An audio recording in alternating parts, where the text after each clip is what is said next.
Bonsoir à tous, l'heure du 7-8 journal de TV78 pour faire le tour de l'actualité locale et régionale. Tout de suite, les titres de ce mercredi 5 juin. Des compétences fusionnées et désormais une célébration commune. Yvelines et Hauts-de-Seine ont organisé leur première fête interdépartementale du numérique. Elle se tenait hier à Marne-la-Coquette pour promouvoir les dispositifs innovants au collège.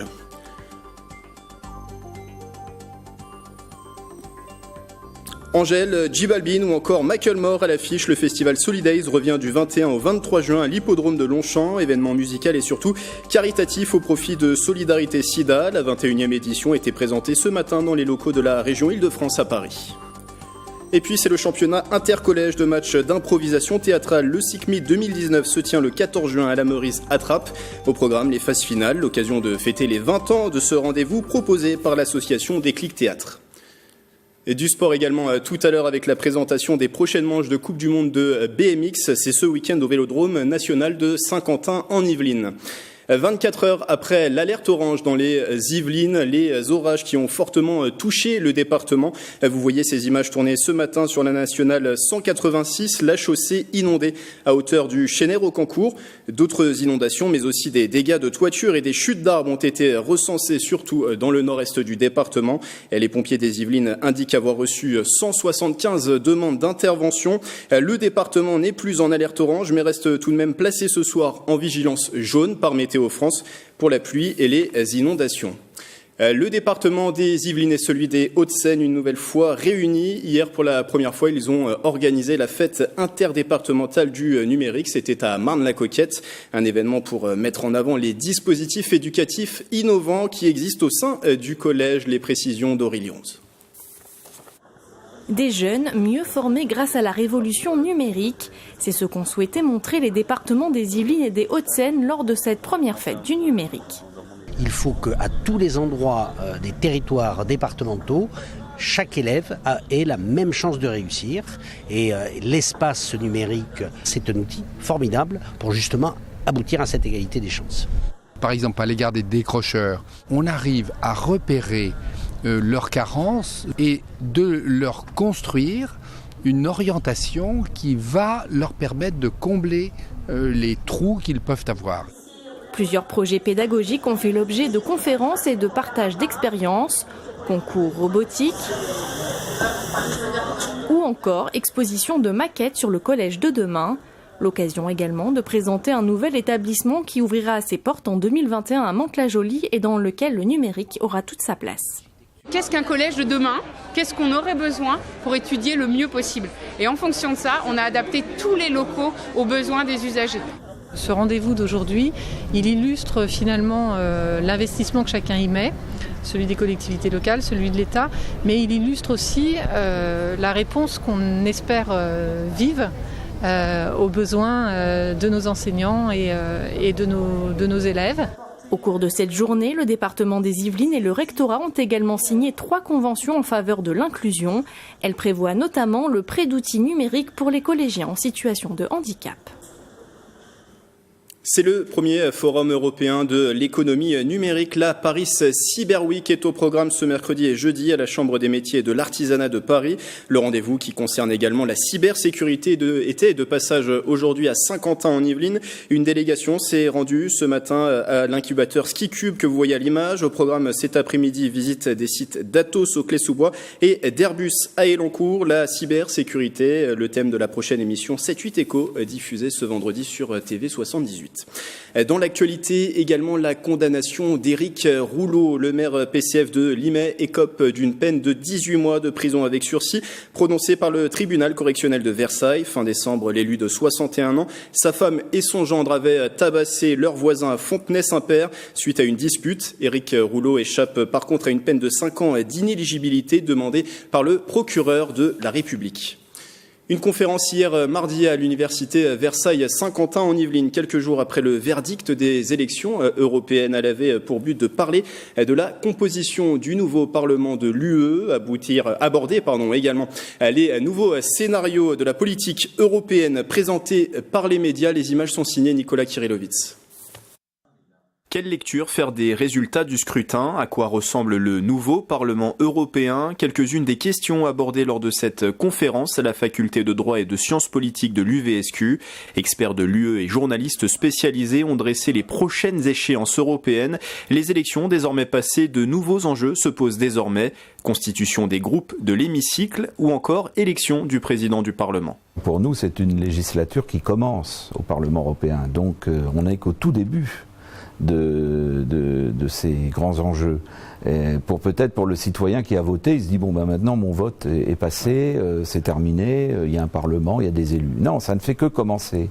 Pour ces élus, vont devoir travailler ensemble, vont devoir constituer des familles, des groupes politiques. Dans la salle, une vingtaine de personnes venues s'informer sur le nouveau Parlement européen.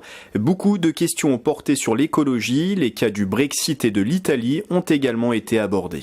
Le cas italien, je le connaissais assez peu, donc du coup j'ai appris beaucoup de choses sur le cas italien. L'évolution des partis, l'évolution dans les sondages et par rapport aux dernières élections depuis 2012, de la Liga, de l'évolution des électeurs qui ont changé de camp, etc. C'était très intéressant de voir au niveau social, de voir au niveau politique, très intéressant.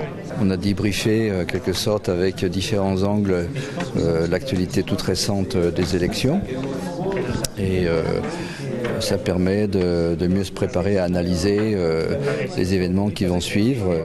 Prochaine échéance pour le Parlement européen, la session inaugurale. Les 751 nouveaux eurodéputés se réuniront à partir du 2 juillet à Strasbourg. Ils y éliront leur nouveau président. Le sport et du football, un ancien du Paris Saint-Germain et de l'Olympique lyonnais sur le banc de l'AS Poissy. Laurent Fournier, 54 ans, devient l'entraîneur du club yvelinois, pensionnaire de National 2, le 4e niveau national. L'ex-international tricolore a signé pour 1 an de contrat avec une année supplémentaire en option. L'objectif, c'est d'obtenir la montée en national. Et Laurent Fournier a notamment été le coach du PSG, de Créteil, de l'AJ Auxerre et du Red Star. Il sera présenté ce jeudi au stade Léo Lagrange de Poissy. Autre rendez-vous sportif, c'est la Coupe du Monde de BMX. Les manches 5 et 6 se déroulent ce week-end au Vélodrome national de Saint-Quentin en Yvelines. 250 des meilleurs riders du monde, dont 9 Français, seront en lice. Michael Elmidoro et Patrick Jacques de Dixmude ont assisté à une session d'entraînement. Une manche de Coupe du Monde sera organisée ici ce week-end au stadium de BMX de Saint-Quentin en Yvelines. À mes côtés, 2 acteurs qui vont participer à cette manche de Coupe du Monde. Julien Sastre, le sélectionneur, et Romain Mailleux, qui sera compétiteur sur l'événement. Julien Sastre, comment se passent ces derniers jours ? Ça se passe bien. Non, plus sérieusement, un peu comme chaque semaine de Coupe du Monde que l'on rencontre, c'est-à-dire on essaye d'être assez relax en début de semaine, puis petit à petit, les pilotes se mettent dans la course, montent en puissance au fur et à mesure de la semaine pour arriver au maximum de concentration sur le week-end, samedi et dimanche. Pas trop de stress, Romain ? Non, ça va. En plus, vu que c'est à la maison, le stress est moindre que quand on va rouler à l'extérieur et tout va bien. Le groupe on vient tous de se regrouper là en début de semaine et l'ambiance est bonne comme d'habitude. Du coup, on est tous excités de rouler ce week-end. Justement, vous êtes le local, vous le disiez à l'instant, de l'étape. Est-ce qu'il n'y a pas plus de pression ? Vous disiez que non, mais est-ce qu'il n'y a pas plus de pression, plus de monde qui viendra vous voir ? Non, en tout cas pour ma part, non. L'année dernière, je sentais pas plus de pression, même si j'étais à domicile. C'est limite, c'est plus un boost. Ça rend les choses plus faciles d'avoir le public derrière nous, d'être chez nous. Donc non, j'espère encore voir beaucoup de gens cette année, beaucoup de gens du coin venir nous encourager.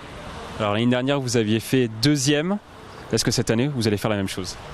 J'espère, et j'espère même pourquoi pas faire mieux. Donc l'année dernière, j'étais passé pas très loin de pouvoir en gagner une des 2. Donc voilà, cette année, les objectifs, ça sera d'aller chercher une victoire. Julien, est-ce qu'il a le potentiel pour remporter une victoire aujourd'hui? Oui, tout à fait. Il l'a déjà prouvé sur d'autres manches de Coupe du Monde, notamment, comme Romain vient de le dire, sur la manche de l'an dernier. Et puis pour ce qui est de l'ensemble du groupe, ce que vous disiez tout à l'heure avec lui, je pense que l'ensemble du groupe a surtout l'envie. C'est pas tellement de la pression, ça nous procure de l'envie. L'année dernière, le public était venu nombreux, nous avait supporté, nous avait porté, nous avait donné beaucoup de force. Donc du coup, ouais, c'est surtout de l'envie qu'on ressent, je pense, et que le groupe dans son ensemble ressent. Comment vous avez fait pour sélectionner ce groupe ? C'est des sélections qui ont lieu au fur et à mesure des manches de Coupe du Monde, qui ont lieu sur soit les saisons précédentes, soit la saison en cours. Mais globalement, le groupe qui est là ce week-end, c'est un groupe qui est habitué de l'équipe de France. C'est un peu le groupe cadre, les 9 pilotes là qui vont rouler, donc 3 filles et 6 garçons, avec des pilotes issus, les fers de lance issus de ce qu'on appelle nous notre programme olympique, et d'autres pilotes issus un peu plus jeunes, de la jeune génération, qui constituent le programme relève. Vous visez combien de médailles ? C'est toujours dur de compter avant l'heure. L'équipe de France a fait un excellent début de saison cette année, avec notamment un triplé, une première place de Joris Daudet, deuxième de Jérémy Rancurel, troisième de Sylvain André. Sur la première manche, sur l'ouverture de cette saison Coupe du Monde à Manchester, je vous avoue que chez les garçons, on espère faire aussi bien. Et les filles ne sont pas en reste, puisque Manon Valentino a, elle, gagné la deuxième manche de Coupe du Monde à Manchester également. Donc du coup, aujourd'hui, je pense qu'à la maison, l'équipe de France fait figure de favori. Donc un nombre exact de podiums, je ne pourrais pas trop m'avancer pour vous dire, mais en tout cas le maximum qu'on pourra et des victoires. Est-ce qu'on peut dire qu'on est un peu dans une génération dorée ? Je pense, oui, ça fait 2-3 ans qu'on le montre sur chaque gros événement, que ce soit les Coupes du Monde, les championnats d'Europe, les championnats du monde. Donc pour l'instant, la dynamique est bonne, sur chaque grosse compétition on est au rendez-vous et on va faire en sorte que ça continue. Qu'est-ce qui fait la force de cette équipe de France ? Le fait qu'elle soit sérieuse, mais en même temps décontractée ? C'est un peu la marque de fabrique effectivement de l'équipe, c'est-à-dire que le groupe est capable à la fois d'être très rigoureux, très engagé quand il y a le job à faire, et en même temps très relax dans les moments où on peut être relax. Et je pense qu'une vraie force, mine de rien, même dans une discipline individuelle de cette équipe, c'est vraiment le groupe et l'état d'esprit qui règne dans ce groupe. Et il y a une bonne ambiance, tout le monde se tire vers le haut, les pilotes ne se jugent pas entre eux, s'entraident, et je crois que c'est vraiment un très gros plus. On va parler de cette piste que vous connaissez par cœur, Romain Mailleux. Quelles sont ses difficultés ? C'est qu'elle est très technique par rapport aux pistes qu'on a maintenant sur le circuit. Du coup, faut rester vraiment concentré tout le long de la piste. On n'a pas trop le temps de pouvoir se relâcher, de se détendre et de ne pas faire attention. Donc ça va sûrement être de rester concentré jusqu'au bout, pas faire d'erreurs techniques pour pas partir à la faute. Il y a aussi un paramètre qu'il faudra prendre en compte forcément, c'est l'aspect climatique. Il y a beaucoup de vent aujourd'hui, on ne sait pas s'il y en aura également ce week-end. En quoi ça joue, le vent, sur les performances ? C'est plutôt sur les sauts en fait. Du coup, comme on passe beaucoup de temps en l'air, il y a des moments, s'il y a du vent qui vient de côté, ça peut un peu nous gêner. C'est vraiment le seul problème. Après, quand c'est axé, c'est pas très gênant. Et vu qu'on s'entraîne ici un peu tous les jours, on a l'habitude du vent. Après, il faut voir quelle force de vent aussi, mais ce sera vraiment ça, s'il y a vraiment du vent, le problème. Après, je pense que vu qu'on roule un peu en soirée, ça devrait peut-être se calmer et ça va nous offrir quand même de belles courses et de bonnes conditions, à mon avis. Il y a également un paramètre qu'il faudra prendre en compte, c'est la chance. Forcément, c'est un sport où il faut quand même un peu de chance. Alors moi, je parlerais plutôt de réussite. Parce qu'effectivement, oui, il peut y avoir en BMX des situations avec des chutes. Ça arrive fréquemment, ça fait partie de la discipline. Mais je pense qu'il faut aussi savoir provoquer la chance et se mettre dans les conditions pour pouvoir provoquer la chance. Donc c'est ce qui nous a souri. Cet élément-là nous a souri jusqu'ici. Il n'y a pas de raison que ça ne le fasse pas aussi ce week-end. On attend environ 12 000 personnes sur cet événement. Est-ce que vous comptez sur l'appui du public ? Évidemment. L'année dernière, ils étaient beaucoup, ils étaient présents pour nous supporter. On les a entendus, ils nous ont aidés, ils nous ont poussés. Du coup, on compte bien en voir autant cette année. Un dernier mot pour eux ? Déjà, merci pour ceux qui vont venir, qui ont prévu de venir. Et puis venez nombreux, nous donner de la force, nous encourager. Et eux surtout, les encourager. Parce que l'an dernier, ça a été... on parle de 12e homme dans un sport co comme le foot. Là, nous, ça a été un pilote de plus dans l'équipe. Et quel pilote, parce que ça nous a donné énormément de force. Il va y avoir du spectacle ? Il va y avoir du grand spectacle, du grand spectacle même. Donc j'espère voir nombreux. Merci beaucoup à tous les deux et bon courage pour cette manche de Coupe du Monde qui, je le rappelle, sera organisée ce week-end sur le stadium de BMX de Saint-Quentin-en-Yvelines. Et les quelques images de cette interview signées également d'Océane Bazir. 80 concerts sur 3 jours. Solidays revient à la fin du mois à Paris-Longchamp. C'est un festival organisé en partenariat avec la région Île-de-France. Depuis sa création, plus de 3 millions de spectateurs ont foulé les pelouses de l'hippodrome. Mélanie Poquet et Audrey Chailloux étaient ce matin à la conférence de presse de présentation. 37 millions de personnes vivent avec le VIH dans le monde, et même si l'accès au traitement évolue et progresse, il y a encore 40% des malades dans le monde qui n'ont pas accès au traitement. Solidays, c'est dans moins de 3 semaines. Le festival en faveur de la lutte contre le sida revient pour une 21e édition. C'est aussi un rendez-vous qu'on attend tous parce que c'est un week-end qui fait du bien, c'est un week-end d'intérêt public, c'est un week-end où on se sent plus proche des autres, où il y a de la bienveillance, de l'empathie. Ça me permet d'assister à des colloques, de rencontrer des gens ou ensuite d'acheter des bouquins intéressants qui me permettent de grandir, de m'éduquer et puis ensuite de repasser à la musique. Il y a tout qui est condensé dans ce festival. Cette année encore, l'Île-de-France est partenaire, un soutien à hauteur de 800 000 €. La région est particulièrement touchée. Chaque jour, ces Franciliens découvrent leur séropositivité. Nous avons un grand festival de musique populaire française et indépendant. Et ça, c'est très important. Culturellement, c'est très important. C'est un festival qui a un supplément d'âme. Un supplément d'âme. Parce que la question de la lutte contre le sida est majeure, tu l'as dit, pour l'Île-de-France. 80 concerts répartis sur 3 jours. Le festival attire chaque année des nouveaux artistes, mais aussi des fidèles. Hocus Pocus se reforme pour une tournée anniversaire. Solid Days, c'est un des plus beaux festivals qu'on ait fait. On a vraiment des souvenirs particuliers où on s'est retrouvé à jouer devant 40-50 000 personnes. On nous a souvent programmé sur des débuts de projet aussi, quand c'était pas lancé, par exemple sur Alta, où c'était incroyable sous le chapiteau. En ce moment, on est à fond sur l'engagement. C'est un truc qu'on a compris. C'est un truc qui est venu avec le succès et qu'on a compris en se disant on a un gros audimat, il y a des grands enjeux en ce moment dans notre époque actuelle, donc il faut qu'on fasse partie de ça pour être heureux. Solid Days, c'est du 21 au 23 juin à Paris-Longchamp. L'an dernier, le festival avait battu un record de fréquentation. Plus de 212 000 spectateurs s'étaient déplacés. Cet événement aussi est un classique, c'est un rendez-vous annuel à Saint-Quentin en Yvelines. Les 20e phases finales du SICMIT se déroulent le vendredi 14 juin, c'est à la Meurise-Attrape. C'est le championnat intercollège de matchs d'improvisation théâtrale dont TV78 est partenaire. Et pour en parler, plusieurs invités sur ce plateau. Nour Eliakin Louise, bonsoir. Bonsoir. Alors vous êtes le responsable du secteur improvisation pour Déclic Théâtre, l'association qui organise cet événement. Et également au plateau 2 collégiens qui vont participer à ce SICMIT 2019. Alors il y a Marie Guillaumin et Mohamed Kassem Sadoun. Bonsoir à vous deux. Bonsoir. Alors vous représentez, Marie, pour vous le collège de la Mare au Saule à Coignères, et pour vous, Mohamed, c'est le collège du village à Trappes, et vous allez d'ailleurs vous affronter lors d'une des demi-finales de cet événement qui est le SICMIT. 20 ans déjà, Nour Eliakin, pour ce SICMIT. On imagine que ça tient à cœur chaque année à Déclic de le reproposer, cet événement. Eh ben, tout à fait. Pour nous, c'est l'événement en fait sur lequel on a bâti nos fondations, enfin, qui sont nos fondations en tout cas, parce que en fait tous ceux qui ont pu briller sur les planches de Déclic, en tout cas pour la grande majorité, sont issus de ce travail-là. Et comme on le disait d'ailleurs avec les élèves là tout à l'heure quand on patientait, c'est aussi pour nous une manière c'est un champ des possibles, c'est-à-dire que on crée des vocations quelque part en disant voilà, c'est aussi une possibilité pour votre avenir d'ou bien de vous en servir dans votre parcours professionnel, ou bien de vous dire c'est possible aussi d'être comédien ou de découvrir les métiers du théâtre. Alors 20 ans pour le SICMIT, ça fait aussi 20 ans que vous y participez.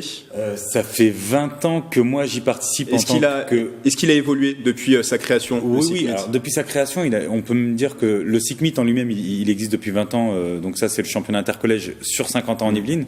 Mais moi, j'y ai participé en tant que joueur quand c'était condensé sur Trappes dans les années 90. Et oui, il a évolué. Il a évolué parce que les années font qu'en fait, il a une visibilité qui est un rendez-vous maintenant assez important. TV78, il participe grandement aussi parce que il y a ce partenariat qui nous permet de le rendre visible, et puis surtout aux élèves de se revoir vitam aeternam sur les réseaux. Mais il a surtout évolué parce que aujourd'hui, on a la chance d'avoir aussi d'anciens élèves des collèges qui ont ça à cœur et qui donnent aujourd'hui les ateliers. Donc je pense par exemple à Antoine Rabot, à Amel Hamzian, c'est à Alexandra Feignaise. Ils viennent des collèges de Saint-Quentin, ils ont participé au SICMIT, et aujourd'hui c'est eux qui retransmettent ça. Donc la boucle est bouclée, et puis maintenant il n'y a plus qu'à laisser aller à accompagner bébé. Alors pour ce SICMIT, le 14 juin, il y aura donc les demi-finales suivies de la grande finale. Les demi-finales, le programme, le collège des Prés de Montigny-le-Bretonneux face au collège Alexandre Dumas de Morpas, et donc aussi les collèges, ça c'est l'autre demi-finale de la Marossol, le collège de la Marossol qui est tenant du titre, qui a gagné l'année dernière à Coignères face au collège de Trappes, le collège Le Village de Trappes. Justement, je me tourne vers ces participants. Pourquoi, on va commencer avec vous Marie, pourquoi participer à ce championnat ? Pourquoi ça vous tenait à cœur ? Parce que c'est toujours un bon moment à passer. Enfin, on s'éclate plus que l'enjeu premier qui pourrait pour certains être gagné. Voilà, on est plus là pour le côté amusant, jouer avec les autres et partager un bon moment avec tout le monde. Mohamed, c'est aussi pour passer un bon moment ? C'est pour ça que vous y participez ? Oui, moi c'est pour passer un bon moment. Et en même temps, c'est super parce que on parle avec des personnes que l'on connaît pas, on s'amuse avec eux, on rigole avec eux, on plaisante avec eux. En fait, on fait tout ensemble, même si on se connaît pas. Et ce qui est fou, c'est que en faisant ça, on a l'impression qu'on est super proches, alors qu'on s'est jamais vu. Et ça, c'est un sentiment qui est waouh, qui est vraiment trop bien. Qui est fort. Cet exercice de l'improvisation, qu'est-ce qu'il représente pour vous ? Pour moi, il représente. Pour moi, je trouve que. Est-ce que ça permet peut-être de se dépasser, aller au-delà d'une timidité, peut-être ?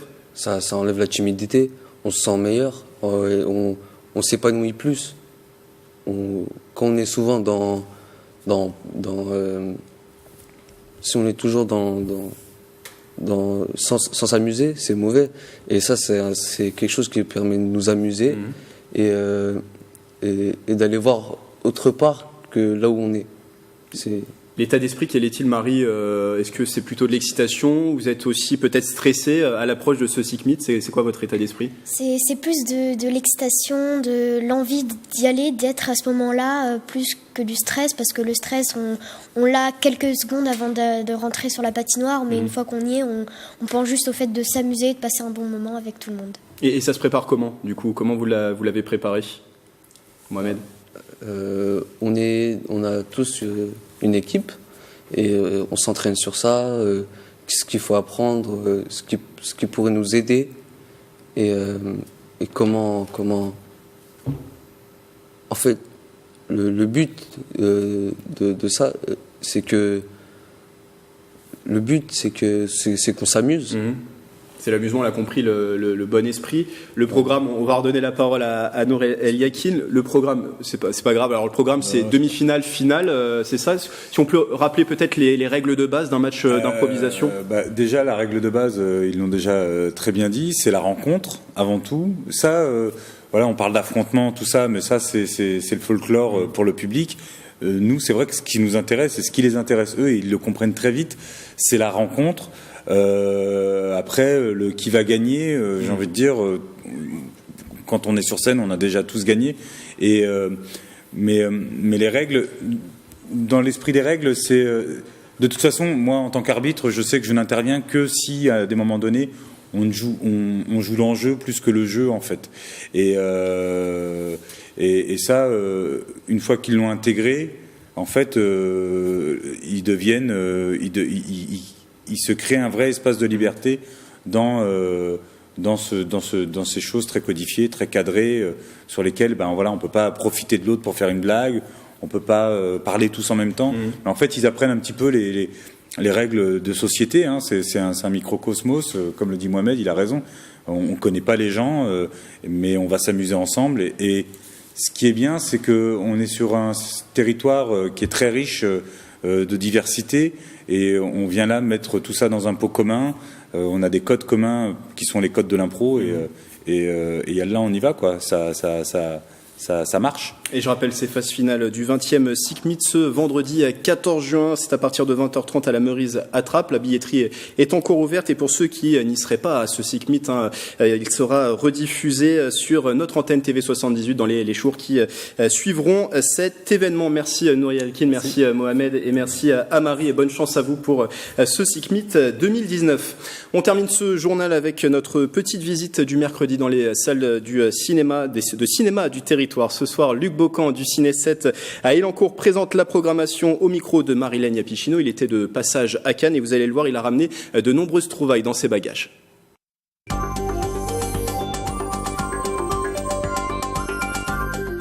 Cette semaine au Ciné 7, deux très beaux films issus de la compétition, d'ailleurs pas que de la compétition cannoise, de ce très beau 72e festival de Cannes, un festival réputé très dense et très riche effectivement. Donc le premier c'est Sibylle, qui est un thriller français de Justine Triet avec Virginie Efira, qui est en train de devenir une star, qui est déjà une star, et Adèle Exarchopoulos, qui a été découverte dans les films notamment de Keshish. Voilà, donc je ne vais pas raconter l'histoire, c'est assez intense, assez bouleversant. C'est l'histoire d'une psy qui va devenir romancière et qui rencontre une actrice et qui va s'approprier son histoire. C'est assez vertigineux et c'est à découvrir donc en salle au Ciné 7 cette semaine. Le film est sorti la semaine dernière. Et le deuxième film, c'est Le Jeune Ahmed. Alors Le Jeune Ahmed, prix du scénario pour les Frères Dardenne à Cannes.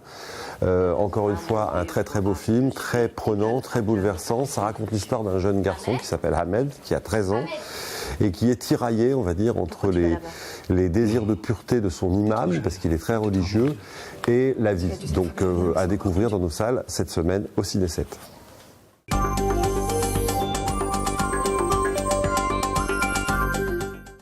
C'est la fin de ce journal. Dans un instant, nouveau numéro du 7-8 débat sur TV78. Belle soirée à tous.